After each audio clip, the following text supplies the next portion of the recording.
رسول پاک سے دیکھا نہ جائے گا۔ یہ ممکن نہیں ہے کہ حضور علیہ السلام اپنے امتیوں کو دکھ اور اذیت میں دیکھیں۔ ایک دن حضور علیہ السلام نے اپنے ہاتھ اٹھائے، مشکات کی روایت ہے، اور کہا اے اللہ میری امت، اے اللہ میری امت، فبقا، اور ساتھ حضور رو پڑے، اور حضور کی چشمان اقدس سے آنسو ڈھلے اور جس سے رخسار بھی بھیگ گئے، اور حضور کی داڑھی مبارک بھی تر ہو گئی۔ اللہ تعالیٰ فرمایا یا جبریلو اذهب الى محمد وصل ما یبکیہ وربک عالم، جبریل جلدی جا میرے محبوب کو میرا سلام دے، اور جا کے میرے محبوب سے پوچھ محبوب تم روتے کیوں ہو، وربک عالم، اور جبریل سن لے میں جانتا بھی ہوں کہ میرا نبی کیوں روتا ہے۔ تھوڑا سا غور کرنے کی ضرورت ہے، جب اللہ جانتا ہے کہ میرا نبی کیوں رو رہا ہے تو پھر جبریل کو کیوں بھیج رہا ہے؟ جبریل جا میرا سلام دے اور محبوب کو پوچھ کے آ، تو ما یبکی کا کس شے نے آپ کو رلایا ہے، وَرَبُّكَ عالم، جبریل سنو میں تمہیں بھیج تو رہا ہوں سلام دے کے، لیکن سنو میں جانتا ہوں کہ میرا محبوب کیوں رو رہا ہے۔ تو بھیجا کیوں جا رہا ہے؟ زمانے کو بتلانا مقصود ہے کہ میرے محبوب کی آنکھوں سے آنسو ڈھلے تو اللہ جبریل کو بھیجتا ہے، میرے رب کو بھی یہ گوارا نہیں ہوتا کہ میرا محبوب روئے۔ جبریل امین حاضر ہوئے، اللہ کا سلام دیا اور کہا رب کہتا ہے کہ محبوب آپ کیوں رو رہے ہیں؟ تو حضور نے جواب دیا کہ جبریل رب سے جا کے عرض کر دے میں خود تو نہیں رو رہا، مجھے تو امت کا غم رلا رہا ہے، مجھے تو امت کا غم رلا رہا ہے۔ تو جبریل امین پھر حاضر ہوئے اور عرض کی کہ مالک محبوب کہہ رہے ہیں کہ مجھے امت کے غم میں رونا آ رہا ہے۔ تو اللہ تعالیٰ فرمایا جبریل پھر جا اور جا کے میرے نبی کو سلام دے دے، اور جا کے کہہ دے کہ محبوب پریشان نہ ہو، جیسے کہو گے ویسے ہی کر لیں گے۔ اور یہ آیت کریمہ نازل ہوئی وَلَسَوْفَ يُعْطِيكَ رَبُّكَ فَتَرْضَىٰ، آپ کو آپ کا رب اتنا دے گا کہ آپ راضی ہو جائیں۔ حضرت امام جعفر صادق رضی اللہ تعالیٰ عنہ فرماتے ہیں کہ اہل عراق یہ سمجھتے ہیں قرآن مجید کی سب سے امید والی آیت یہ ہے لا تقنطوا من رحمت اللہ، اللہ کی رحمت سے مایوس نہ ہونا، نا امید نہ ہونا۔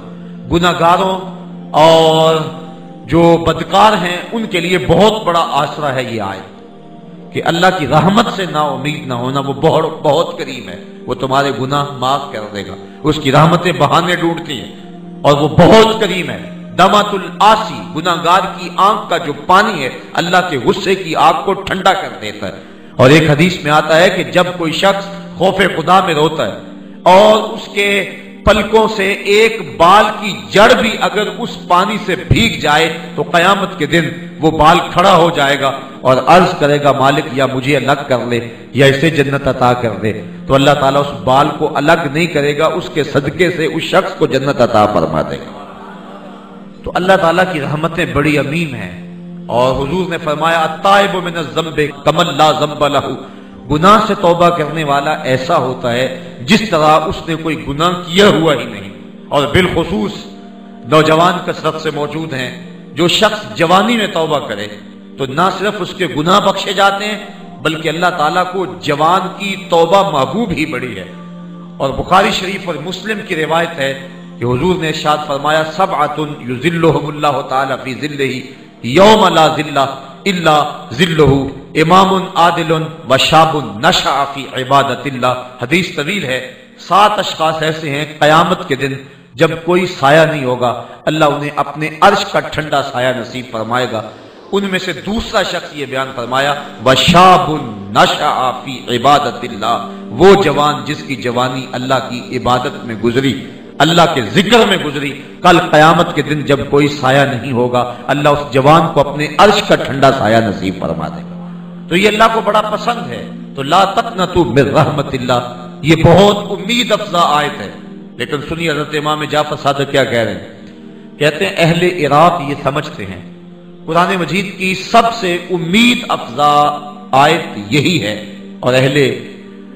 ایمان کو اور گناہگاروں کو بالخصوص اس آیت سے بہت زیادہ سہارا ہے۔ لیکن فرمایا کہ یہ بات درست ہے، لیکن ہم اہل بیت نبوت یہ سمجھتے ہیں قرآن مجید کی سب سے امید والی آیت یہ ہے وَلَسَوْفَ يُعْطِيكَ رَبُّكَ فَتَرْضَىٰ، اے محبوب آپ کا رب آپ کو اتنا دے گا کہ آپ راضی ہو جائیں گے۔ امام جعفر صادق کہتے ہیں چونکہ ہم حضور کے مزاج کو سمجھتے ہیں اور حضور کا مزاج یہ ہے کہ اتنی دیر تک راضی نہیں ہوں گے جب تک ساری امت بخشی نہ گئی،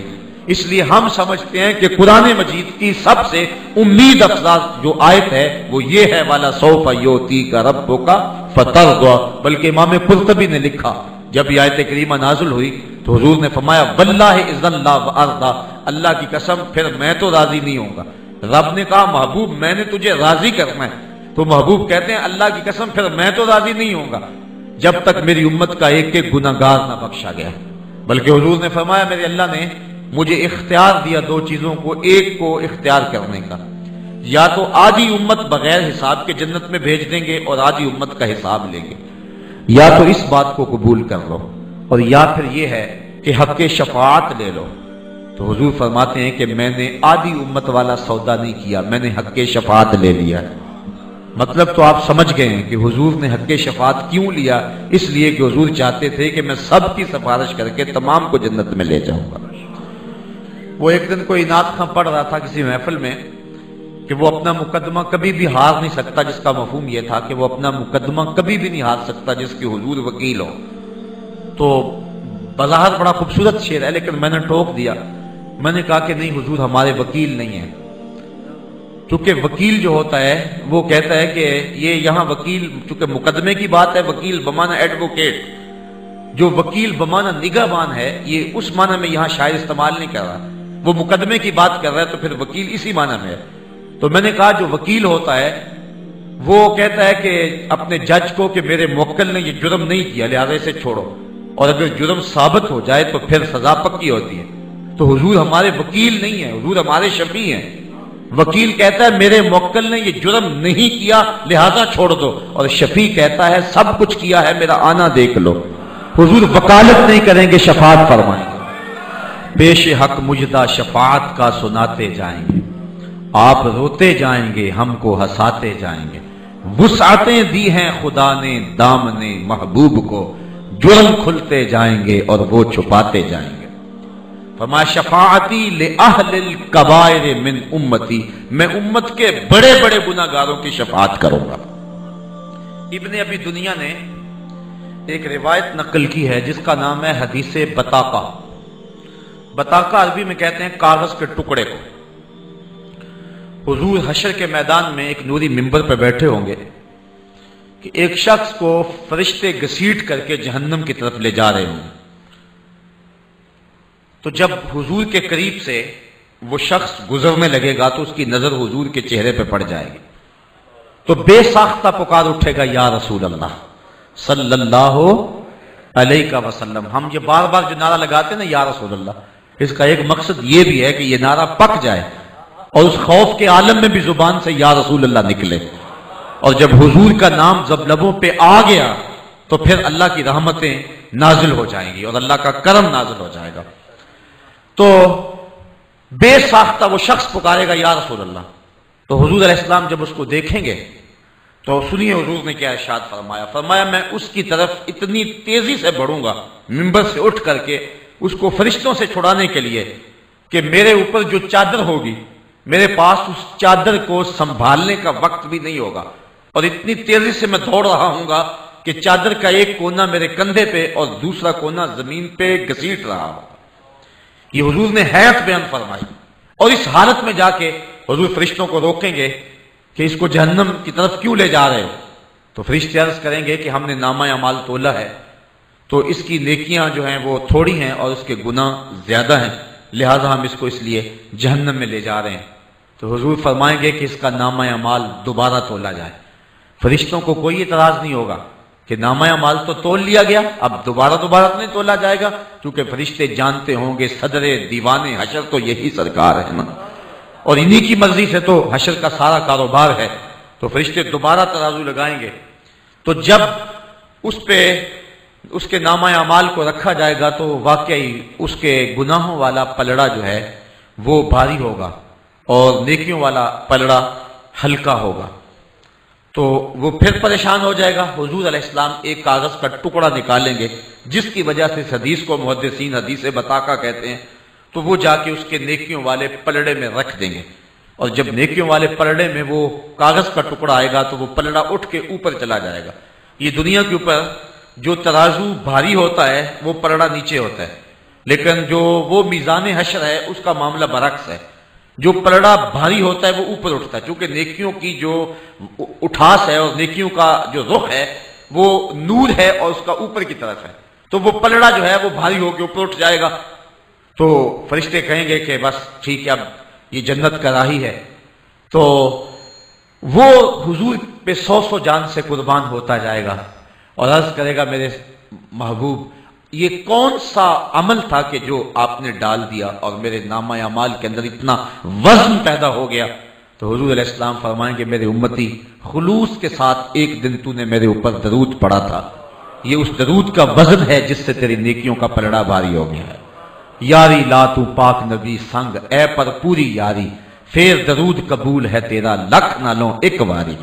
تو وہ خلوص اور محبت کے سانچے میں ڈھل کر کے جو حضور کے اوپر درود پڑا تھا، حضور نے اس کو اپنے پاس رکھ لیا تھا۔ حضور نے ارشاد فرمایا کہ اسمع صلاۃ اہل محبتی، میں محبت سے درود پڑھنے والوں کے درود کو خود سنتا۔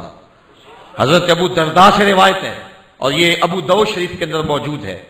حضور نے جمعے کے دن کثرت کے ساتھ درود پڑھنے کی ترغیب دی۔ تو حضرت ابو درداء رضی اللہ تعالیٰ عنہ فرماتے ہیں کہ میں نے حضور سے عرض کی کہ حضور جب آپ اس دنیا سے چلے جائیں تو کیا ہم پھر بھی درود کے سلسلے کو جاری رکھیں؟ تو حضور نے جو ارشاد فرمایا، یہ کتب صحاح میں سے ہے، ابو داؤد شریف اور ابن ماجہ شریف، تو اس میں روایت ہے ابن ماجہ شریف کی کہ حضور نے فرمایا ہاں بعد میں بھی درود کا سلسلہ جاری رکھنا، اور ساتھ فرمایا ان اللہ حرم علی الارض ان تاکل اجساد الانبیاء فنبی اللہ حی یرزق، اللہ نے مٹی پر حرام کر دیا ہے کہ وہ نبیوں کے جسموں کو کھائے، نبی قبروں میں زندہ ہوتے ہیں اور ان کو رزق بھی دیا جاتا ہے۔ اس لیے حضور کی ذات پر خلوص اور محبت کے ساتھ جو درود پڑھا جائے اس کی برکات حاصل ہوتی ہیں۔ تو حضور اتنی تیزی کے ساتھ اس کی طرف بڑھیں گے کہ اس شخص کو